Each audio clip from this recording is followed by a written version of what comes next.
kukutumia leo kutimiza kusudi lake.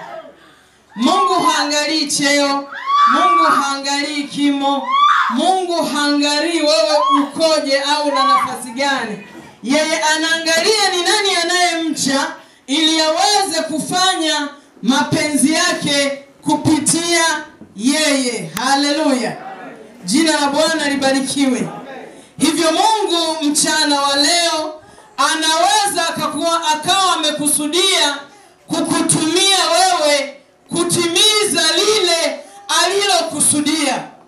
Limfikie mtu mmoja, lifikie jamii inayokuzunguka, lifike kwenye familia yako, lifike ndani ya kanisa, lifike katika kikundi unachokiongoza. Ni wewe ukimtegemea Mungu na kumwelekea sahihi, yeye atafanya kitu kupitia wewe. Jina la Bwana libarikiwe. Yesu asifiwe. Jina la Bwana libarikiwe. Yamkini mazingira yanakukatisha tamaa. Huenda hata tabia yako, hata jirani yako hakuamini. Yamkini watu wakikutazama wanakuona wewe ni mdogo, wanakuona hauna elimu, na wanaona hufai kabisa. Maana hata kwa hali huenda huwalizishi. Lakini hiyo isikuvunje moyo, mwana wa Mungu. Amina. Wala hiyo isikukatishe tamaa.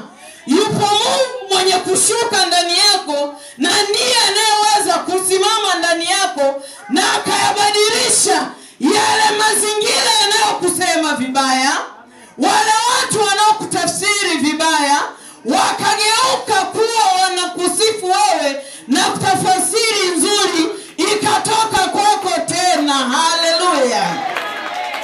Wewe si wa kwanza kuwa na mazingira duni. Yesu asifiwe.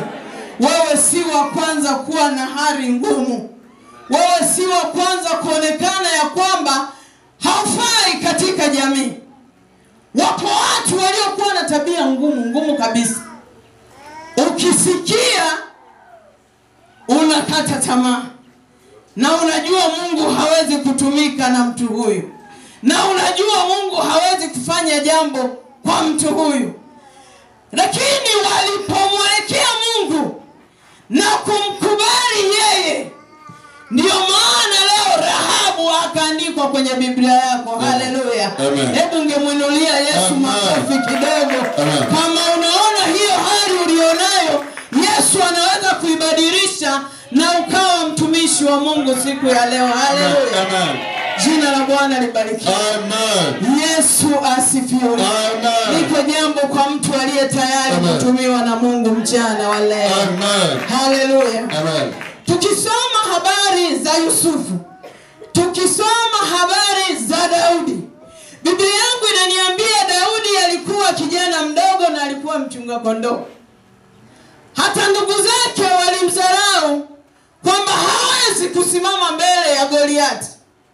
Lakini kusudi la Mungu lilikuwa ili aibu iwatoke, lazima Daudi atumike kwenda kumuua Goliati. Haleluya.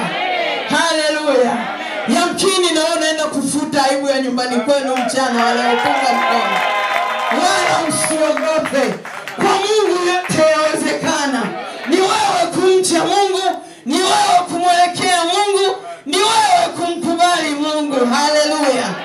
Jina la Bwana libarikiwe. Tusome kitabu cha Samueli 17 mstari wa 14 na wa 15.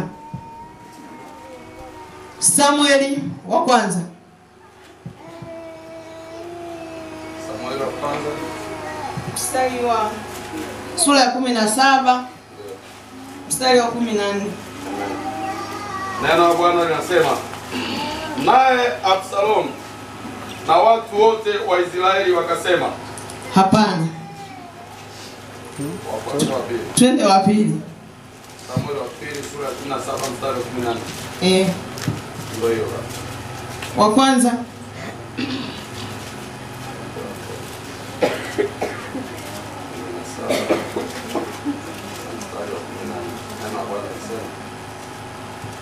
Naye huyo Daudi alikuwa mdogo wa wote, na hao watatu waliokuwa wakubwa wakafuatana na Sauli. Basi Daudi alikuwa akienda kwa Sauli na kurudi ili awalishe kondoo za baba yake huko Bethlehemu. Nenda 32 mstari sura hiyo hiyo. 32. Daudi akamwambia Sauli, asizimie moyo mtu yeyote kwa ajili ya huyu. Mimi mtumishi wako nitakwenda kupigana na Mfilisti huyu. Endelea. Sauli akamwambia Daudi, huwezi wewe kumwendea Mfilisti huyu kupigane naye, maana wewe u kijana tu, na huyu ni mtu wa vita tangu jana wake. Daudi akamwambia Sauli, mtumishi wako alikuwa akichunga kondoo za baba yake, na alipokuwa akija simba au dubu akamkamata mwanakondoo wa lile kundi, mimi hutoka nikamfuata, nikampiga, nikampokonya kinywani mwake, na akinirukia humshika ndevu zake, nikampiga, nikamuua. Mtumishi wako alimuua simba na dubu pia, na huyu Mfilisti asiyetahiriwa atakuwa kama mmoja wao, kwa sababu amewatukana majeshi ya Mungu aliye hai. Jina la Bwana Yesu libarikiwe. Yesu asifiwe. Angalia maisha ya Daudi, kazi yake ilikuwa ni kuchunga kondoo, na alihesabika kuwa ana hadhi hiyo. Mazingira yalimsoma yeye ni mdogo, lakini yupo Mungu aliyekuwa amekusudia ya kwamba aibu ya kutukanwa, aibu ya kupigwa hawa watu itaondolewa na Daudi. Ndiye aliyekuwa amekusudiwa. Ingawa walionekana wapo kaka zake wakubwa wenye uwezo, sura ya miili yao ililizisha kwa macho ya nyama, lakini Mungu aliwakataa. Mungu hakukusudia wale kuwatumia, akawa ameonelea na kumpenda Daudi ya kwamba huyu ndio ningesimama naye na kuondoa aibu walio nao hawa. Jina la Bwana libarikiwe. Yesu asifiwe. Yamkini mazingira yanakukataa. Yesu asifiwe.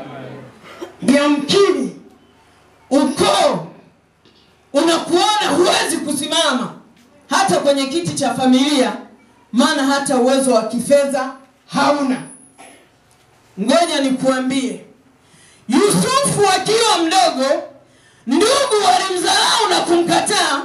Mazingira yalionekana ni kwamba anadharau, lakini yeye alijua yupo Mungu anayetaka kunitumia kuwalisha ndugu zangu, kuwahifadhi ndugu zangu wakati wa ile shida ya miaka 7 inayokuja kwa ajili ya kukosa chakula. Haleluya, haleluya.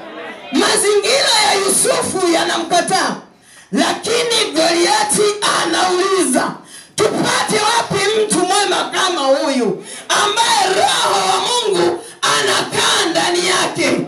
Siku zile Goliati mfalme angesema hivyo Farao, ya kwamba tupate wapi mtu kama huyu, nafikiri hata Farao siku zile wangemfukuza.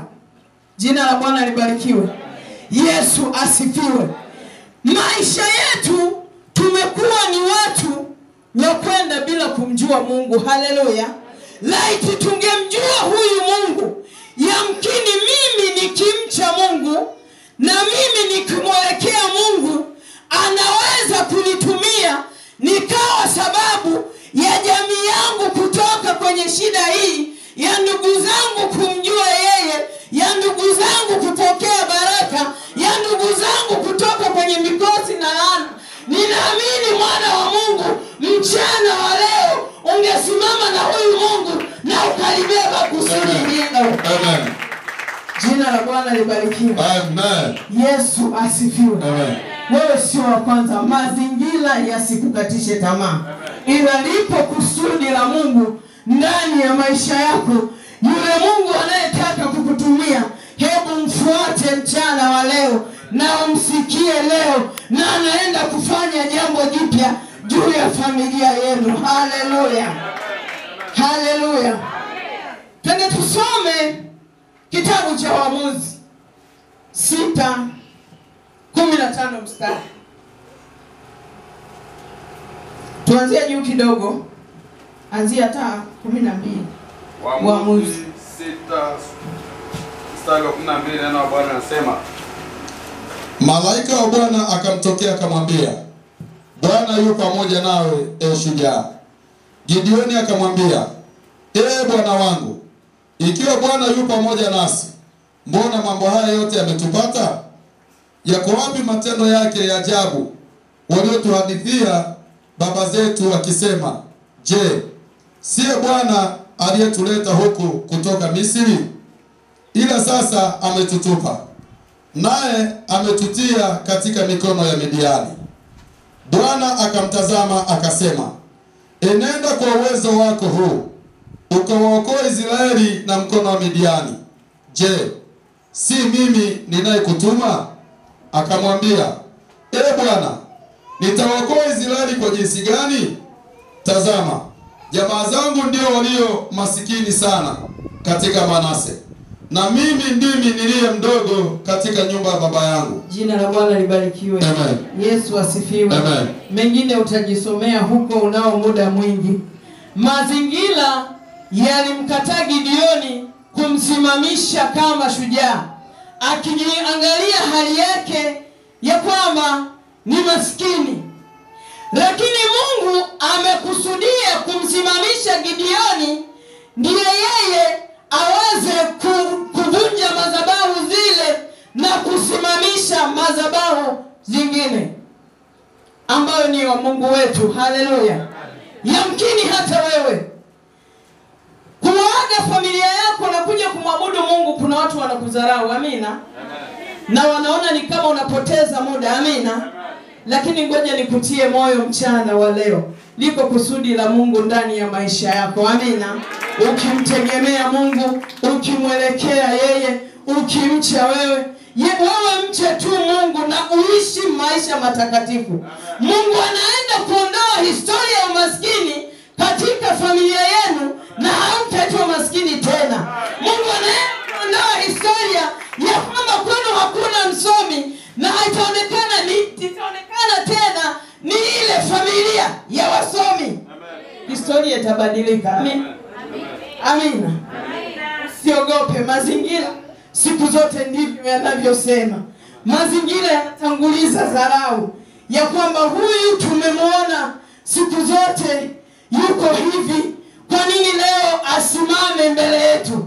Lakini Mungu akishuka ndani yako na wewe ukubali kutumiwa na huyo Mungu, hakika utafanya mabadiliko, hakika utaenda kufanya jambo jipya, na nguvu ya Mungu ikitembea na wewe, yapo matokeo ambayo yataibadilisha hata ile jamii iliyokuwa inatanguliza dharau. Haleluya. Amen.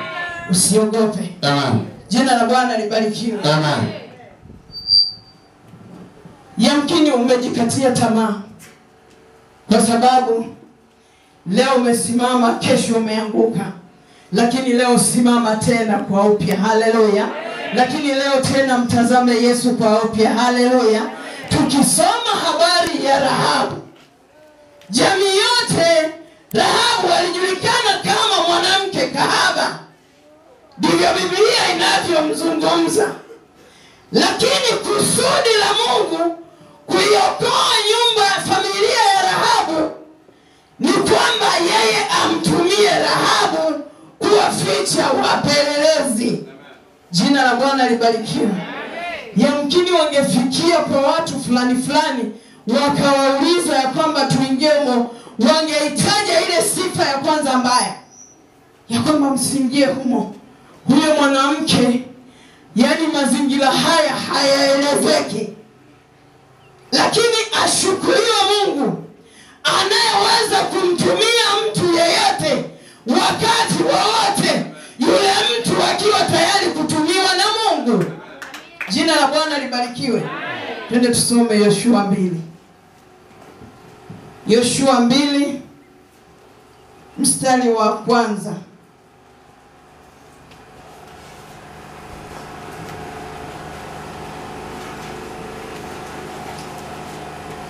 Yoshua 2 na mstari wa kwanza, neno la Bwana linasema, Yoshua mwana wa Nuni akawatuma watu wawili kutoka Shitimu kwa siri ili kupeleleza, akawaambia, enendeni mkaitazame nchi hii. Na Yeriko wakaenda wakafika nyumbani kwa kahaba mmoja, jina lake aliitwa Rahabu, wakalala huko. Mfalme wa Yeriko akaambiwa kusema, tazama, watu wawili wa wana wa Israeli wameingia humu leo usiku ili kuipeleleza nchi.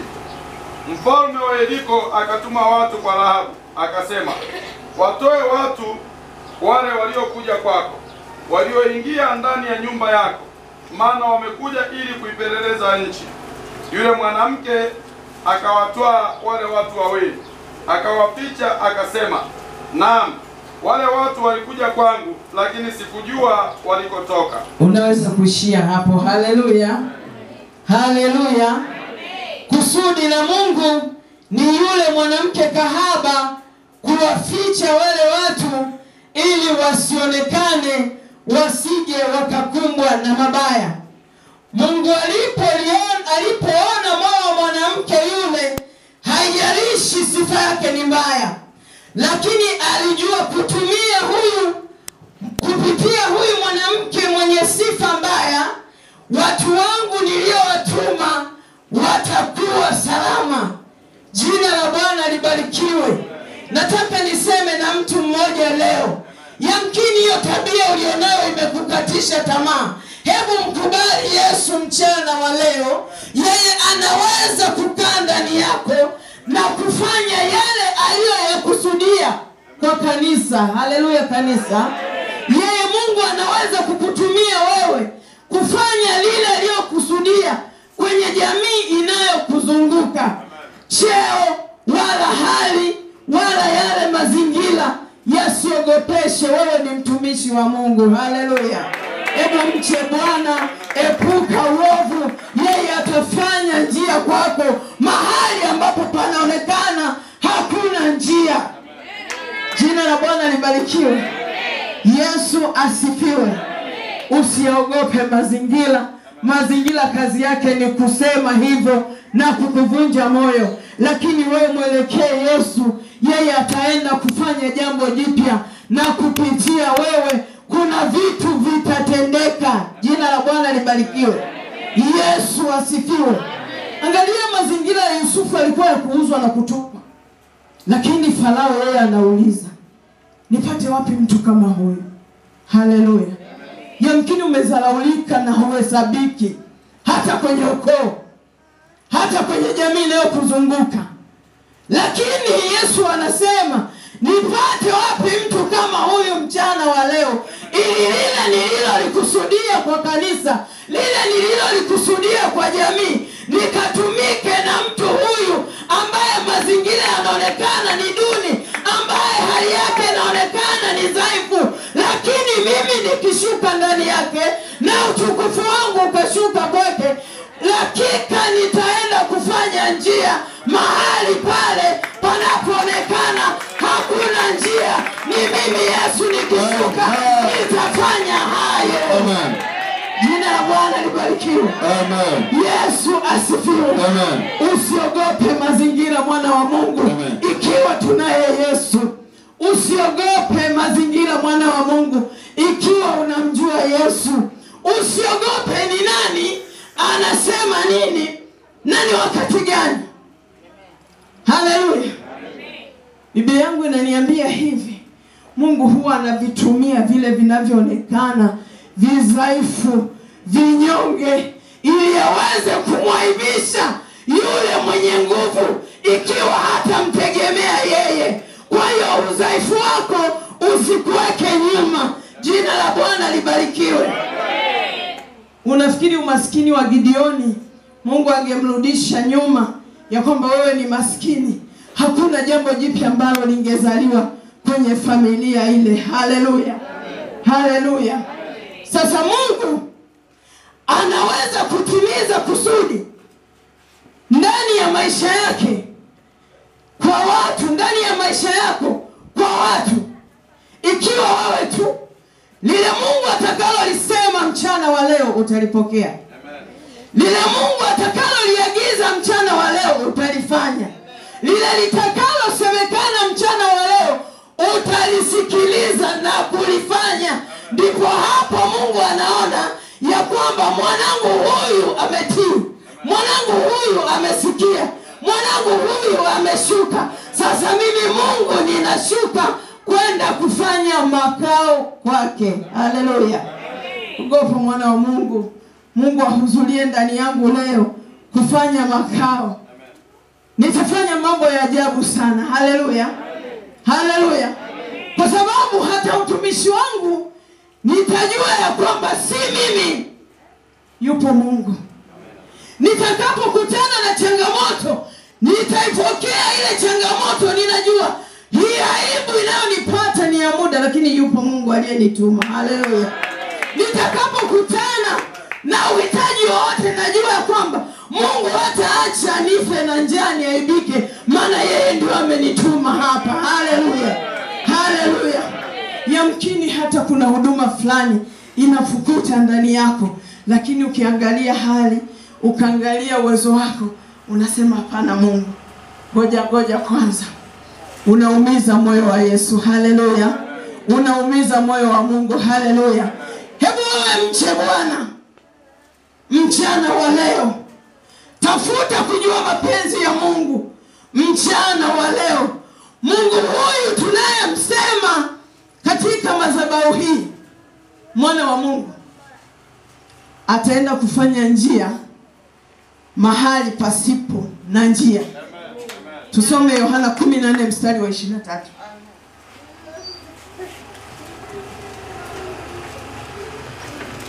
Yohana 14 na mstari wa 23. Neno la Bwana linasema, Yesu akajibu akamwambia, mtu akinipenda atalishika neno langu, na Baba yangu atampenda, nasi tutakuja kwake na kufanya makao kwake.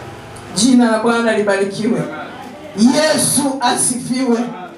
Amina ni ndogo wala hazinitoshi. Yesu asifiwe. Amen. Mtu akinipenda na kulishika neno langu, mimi na Baba tutakuja ndani yake na kufanya makao. Yamkini dharau inayokupata, hujampenda Yesu bado, hujashika neno lake bado, hujaruhusu akae ndani yako bado. Lakini hebu fanya kumkubali leo mchana wa leo. Hebu fanya kumcha Yesu mchana wa leo, ili afunge safari yeye na Baba yake waje wafanye makao ndani yako. Huo ugonjwa unaosemekana hautaonekana tena. Hiyo aibu inayojirudia kurudia kila mara kwako haitasikika tena. Hizo dharau za adui hazitasikika tena, maana ni Mungu mwenyewe anakuja kukaa na kufuta aibu na kukuponya ugonjwa huo na kusimama na huduma hiyo. Hautakuwa wewe, bali atakuwa ni Yesu ndani yako. Ungempigia Yesu makofi yake wakati leo ukisimama kwa miguu yako miwili, ukimwambia Yesu ninakubali, ukimwambia Yesu nisikie, niko hapa mchana wa leo, nataka kukutumikia katika roho na kweli. Ninaomba kanisa tusimame. Karibu Baba. Amen. Amen. Sema Bwana Yesu, asante kwa neno lako. Asante kwa neno lako ambalo umesema na mimi. Ambalo umesema na mimi. Mchana wa leo. Mchana wa leo. Naomba unihurumie. Naomba unihurumie. Maana nimejidharau. Maana nimejidharau. Nimeona sifai. Nimeona sifai. Wakati umeniumba. Wakati umeniumba. Umenifanya wa thamani. Umenifanya wa thamani. Na ulikusudia kunitumia mimi. Kuziharibu kazi za shetani.